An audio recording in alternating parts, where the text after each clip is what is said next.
Hello everyone, welcome to the channel. तो आज हम लोग डिस्कस करेंगे कि साइंस में कैसा स्ट्रेटजी लेना पड़ेगा आपको फुल मार्क्स लाने के लिए। तो साइंस पे देखिए, आप लोगों का जो चैप्टर्स है, पहले हम डिस्कस करेंगे फिजिक्स के बारे में। अब फिजिक्स में क्या होता है कि आप लोगों का है करंट और magnetic effect of electric current, ये दो चैप्टर है। अब इन दोनों चैप्टर में से आप लोगों को पता है कि करंट जो चैप्टर है उसमें न्यूमेरिकल बहुत सारे हैं। अब अगर कोई भी क्वेश्चन में आप लोगों का न्यूमेरिकल भी आ गया और अगर थ्योरेटिकल पार्ट आ गया, मान लीजिए एक थ्योरी का क्वेश्चन आ गया और दे के उसके साथ एक न्यूमेरिकल आ गया, तो आप लोगों को हमेशा ना न्यूमेरिकल चूज करना चाहिए। अगर आप लोग न्यूमेरिकल में थोड़ा सा भी स्ट्रांग हो या फिर न्यूमेरिकल अच्छे से करके गए हो आप लोग, तो हमेशा न्यूमेरिकल चूज कीजिए आप उस टाइम पे। क्योंकि न्यूमेरिकल में क्या ऐसा होता है कि न्यूमेरिकल जल्दी जल्दी सॉल्व हो जाएगा आपका, थ्योरी में लिखना पड़ता है ज़्यादा। और न्यूमेरिकल में ये प्रॉफिट है कि अगर ये सही होगा ही ना, अगर आप लोग अच्छे से करोगे तो सही होगा, तो फुल मार्क्स मिल जाएगा इसमें अच्छे से, ठीक है। तो इसलिए आप क्या करोगे कि फिजिक्स में अगर कोई भी क्वेश्चन आ रहा है तो आप न्यूमेरिकल चूज करो हमेशा। अब सेकंड पॉइंट पे आते हैं। सेकंड पॉइंट क्या है कि मान लीजिए आपका जो मैग्नेटिक इफेक्ट ऑफ करंट है, magnetic effect of electric current है, इसमें आप लोगों का कुछ हैंड रिलेटेड रूल है, जैसे कि राइट हैंड थंब रूल है आपका, और क्या है फ्लेमिंग्स लेफ्ट हैंड रूल है, और क्या है राइट हैंड पम रूल है। तीन रूल है। अब देखिए, जब भी हम राइट हैंड रूल यूज करोगे ना आप लोग, तब आप लोग एक चीज ध्यान में रखना कि राइट हैंड थंब रूल पे हमेशा, या फिर राइट हैंड पम रूल जो है वो हमेशा राइट हैंड से करना है। क्योंकि आप लोग जनरली जो राइट हैंडेड पर्सन हो तो वो लोग एग्जाम में कैसे लिखोगे, राइट हैंड से लिखोगे। अगर राइट हैंड से लिख रहे हो आप, तब क्या करोगे कि लेफ्ट हैंड से कर लोगे आप गलती से, कि लेफ्ट हैंड से कर लेता हूँ मैं ऐसे। नहीं, ये गलती मत करना। आप लोगों को क्या करना है, हमेशा राइट हैंड से करना है, राइट हैंड वाले रूल, और लेफ्ट हैंड से लेफ्ट हैंड वाला रूल करना है। ओके, ये बात ध्यान रखिएगा आप, बहुत स्टूडेंट गलती भी करता है यहाँ पे, ठीक है। अब देखते हैं केमिस्ट्री के बारे में। देखिए, केमिस्ट्री में आप लोगों का जो चैप्टर है वो है, एक है पीरियोडिक टेबल। पीरियोडिक टेबल से क्या पढ़ना है, पीरियोडिक टेबल से ध्यान से ना आप लोग जो पीरियोडिक ट्रेंड्स होते हैं वो सारे अच्छे से पढ़ के जाइए, ठीक है। उसके बाद वैलेंसी रिलेटेड जो क्वेश्चन होते हैं वो सारे इंपॉर्टेंट है। वैलेंसी रिलेटेड क्वेश्चन मतलब किस ग्रुप में किस पीरियड में है, अगर किस ग्रुप में किसी ग्रुप में है तो उससे आप लोग क्या कर सकते हो, वैलेंसी निकाल सकते हो। वैलेंसी निकाल के उसके बाद क्या होता है, उसका ऑक्साइड का फॉर्मूला पूछ सकता है, ऐसे टाइप्स के क्वेश्चन आ सकता है। तो वैलेंसी रिलेटेड क्वेश्चन सारे पढ़ लीजिए आप लोग, ये सारे कर लीजिए। और पीरियडिक ट्रेंड वाले क्वेश्चन, जो ट्रेंड वाले क्वेश्चन होते हैं ना कि एटॉमिक रेडियस का क्या ट्रेंड है, ठीक है, इस टाइप के question, acidic nature of oxide, basic nature of oxide, इन सारे properties, metallic property, non metallic property, ये सारे इंपॉर्टेंट है। तो इस टाइप के जो क्वेश्चंस है या फिर इस टाइप के जो कंसेप्ट्स है उसके रीजन के साथ पढ़ना पड़ेगा आपको, ठीक है। इसके रीजन भी पढ़ना पड़ेगा कि क्यों होता है ऐसा ट्रेंड, ये सारे पढ़िए अच्छे से आप लोग, यही सब आएगा एक्चुअली, ठीक है। और डोबेरिनस ट्रायड पढ़ के जाएगा आप लोग, उससे क्वेश्चन आ सकता है कि 3 एलिमेंट दे देंगे, उसके बाद फाइंड करना हो सकता है कि उसका एटॉमिक मासेस मिडल वाला, तो ऐसे आ सकते हैं क्वेश्चन।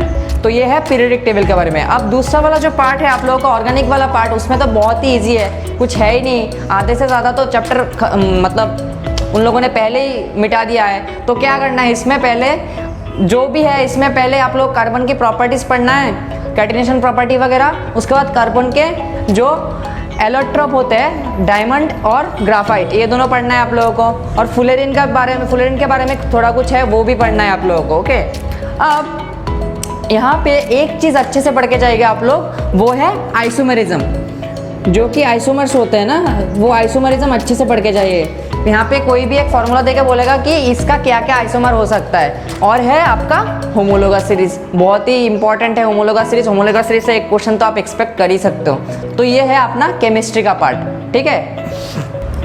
तो अब देखते हैं बायो वाला पार्ट। तो बायोलॉजी में बेसिकली आप लोगों का 2 ही चैप्टर है, एक रिप्रोडक्शन और एक हेरिडिटी वाला पार्ट।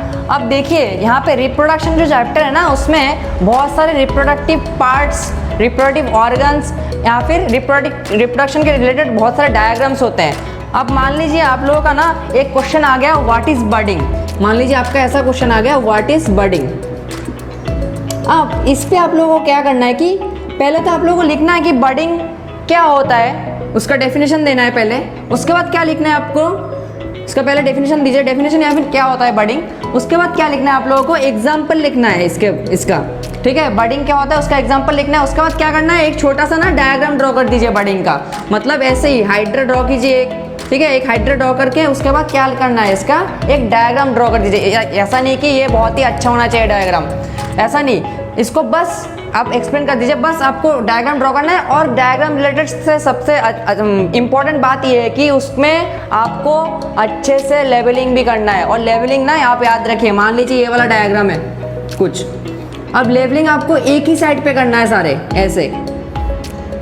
ऐसे करना है, ना कि ऐसे कर दिया आपने कि इधर एक है, इधर एक है, इधर एक है, इधर एक है, ऐसे मत कीजिए। इस टाइप का लेवलिंग बहुत ही गंदा लगता है पेपर में। इस टाइप से कीजिए एक साइड पे सारे, या फिर आप इधर एक लाइन भी खींच सकते हो कि इसके बाहर सब लिख रहे हो, इधर एक, इधर एक, इधर एक, ऐसे ऐसे करके, ठीक है। तो एक साइड में कीजिए लेवलिंग हमेशा, कोई भी एक साइड ले लीजिए। लेफ्ट हैंड साइड तो हम लोग प्रेफर नहीं करते बेसिकली, राइट हैंड साइड ही प्रेफर करते हैं। तो राइट हैंड साइड पे आप लेवलिंग कर सकते हो अच्छे से।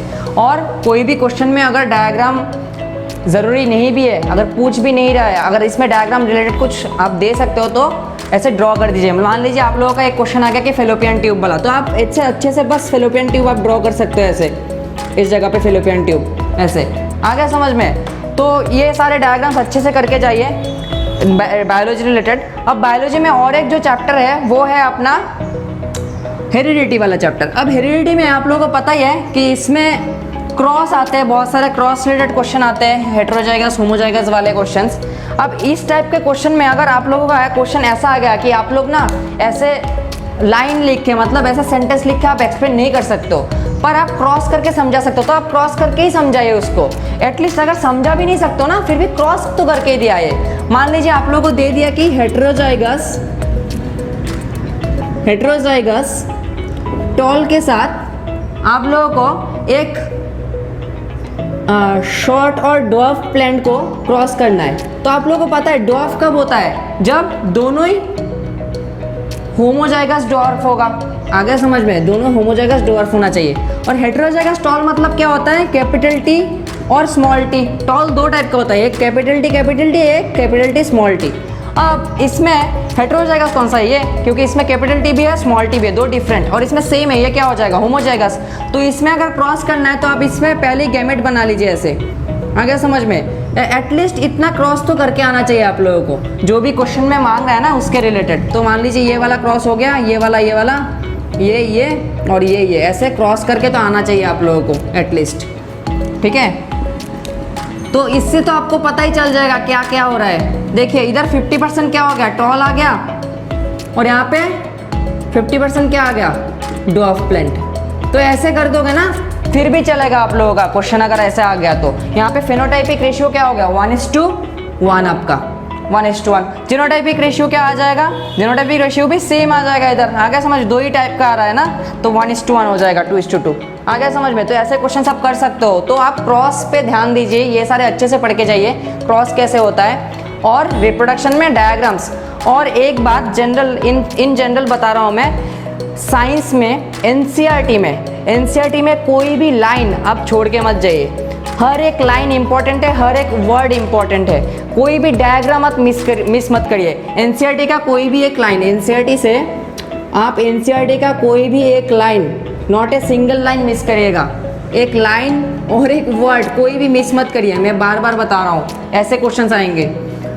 2 नंबर क्या है, इसमें कोई भी डायग्राम नहीं मिस करना है, एक भी डायग्राम। एनसीईआरटी के सारे डायग्राम देख के जाना है आपको, विथ लेवलिंग, आगे समझ में, लेवलिंग के साथ देखना है आपको, सारे लेवलिंग के साथ देख के जाना है आपको। और क्या देखना है आपको, और देखना है एनसीईआरटी में अगर कोई एक्टिविटीज वगैरह तो नहीं है, अगर एक्टिविटीज है तो सारे एक्टिविटीज भी देखना है, इन सारे में से भी क्वेश्चन आते हैं। और क्या देखना है आपको, तो देखना ही है वो तो एक्सरसाइज के क्वेश्चन और Intex question, exercise plus Intex question, ये सारे जितने भी लिखा मैंने ये तो आप छोड़ के मत जाइए, मैं बता रहा हूँ। और कुछ पढ़िए या मत पढ़िए, लेकिन ये सब छोड़ के मत जाइए। एनसीईआरटी का एक भी लाइन मत छोड़िए।